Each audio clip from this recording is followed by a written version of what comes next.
essas duas coisas sempre andaram juntas. Tanto o meu lado gráfico como o meu lado plástico.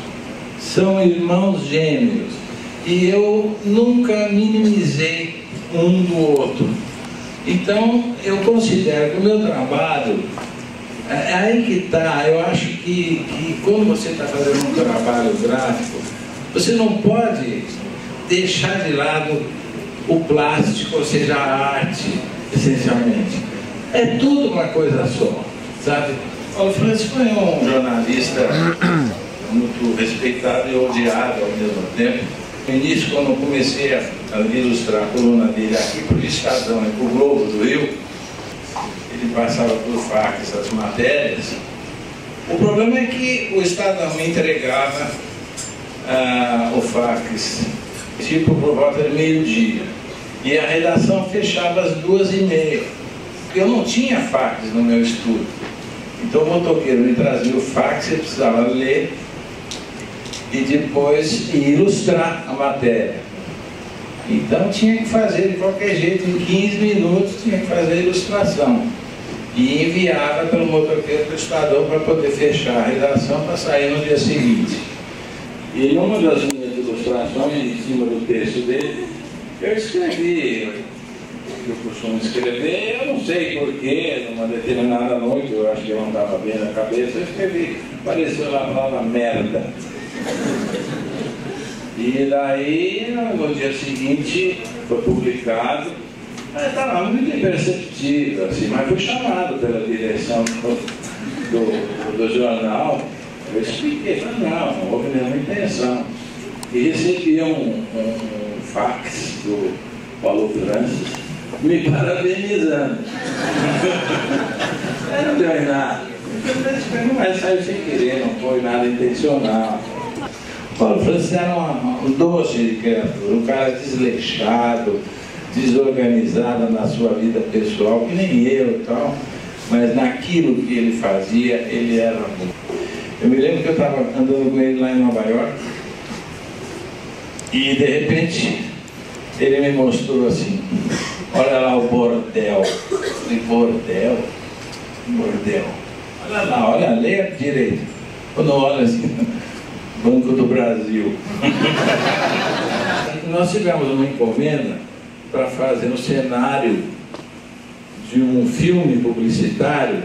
A ideia era o seguinte, construir o estádio do Maracanã, numa escala pequena, e os palitinhos de fósforo jogariam futebol, uma partida, e isso era filmado quadro a quadro e tal.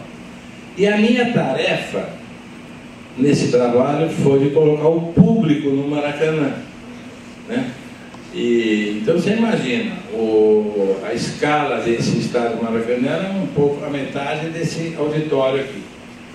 Era imenso. Então eu tive que colocar 70 mil figurinhas sentadas e de pé no Maracanã, tudo pequenininho assim, desse tamanho. Até hoje eu tenho um calo aqui no meu dedo. E a partir daí, primeiro que eu adquiri uma experiência, uma prática nesses recortes, comecei daí então comecei a agregar no meu trabalho e partir para a colagem, né? Com todo o texto, o Canal 9 apresenta um programa produzido por fulano de tal, né? Tudo letras desenhadas, com pincéis, tiralinhas e tal. Não existia computador, claro. Então era desenhada letra, eu era um letrista que chamava, né? Eu andava com um time da Pesada em São Paulo, numa editora de vanguarda, a gente fazia livros de poesia. E eu fiz uma exposição de poesia ilustrada, que aliás foi a primeira. Então eu fiz painéis imensos, com haikais, poemas pequenos, com 15 poetas lá de São Paulo, entre eles Hilda Hilst. E me davam o poema e eu ilustrei painéis de 6 metros, então, fiz 16 painéis. Eu comecei também a agregar todas essas coisas e as palavras. E a partir de então eu deslanchei. Eu me lembro quando eu fiz essa exposição no Teatro de Arena, em São Paulo. A exposição foi chamada de Tire Seu Louco. Olha, foi talvez a melhor discussão que eu fiz em termos de realização pessoal. Quando eu era molecão ainda, tinha 21 anos, 22 anos de idade, foi a maior satisfação que eu tive na minha vida, o maior impulso, assim, né?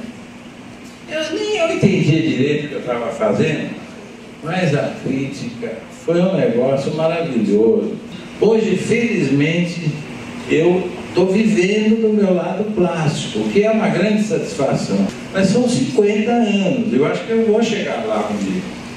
Que eu até vou colocá-la no meu epitáfio, e é o seguinte: fui ali e volto já. E eles gostaram, eu fiz um trabalho. Mas uma das maiores emoções foi realmente ter conversado com o Tite e ter podido dizer para ele uma coisa que eu sempre achei que eu nunca tinha tido oportunidade. Ele faz uma colagem simples.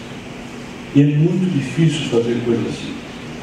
Coisas complicadas, coisas caras, qualquer idiota é capaz de fazer. Mas para fazer simples tem que ser muito bom. E o Tite faz coisas simples. Ou seja, o Tite é muito. Obrigado.